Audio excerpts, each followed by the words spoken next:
叔叔，你的包掉了。嘿，我的包怎么会掉啊？不应该呀、真掉了。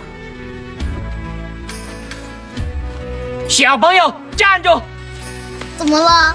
我里面的钱呢？我没拿啊，你是不是记错了？我怎么会记错？肯定就是你拿了。不行，我要搜身。你搜就搜啊。嘿，我肯定要搜啊！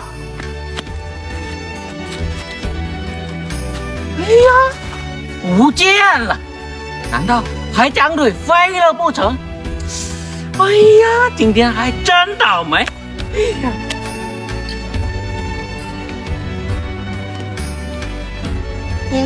屏幕前的叔叔阿姨、哥哥姐姐们，刚才那个叔叔太坏了，居然偷了那个卖菜老爷爷的钱。你们支持我把这个钱还给那个卖菜老爷爷吗？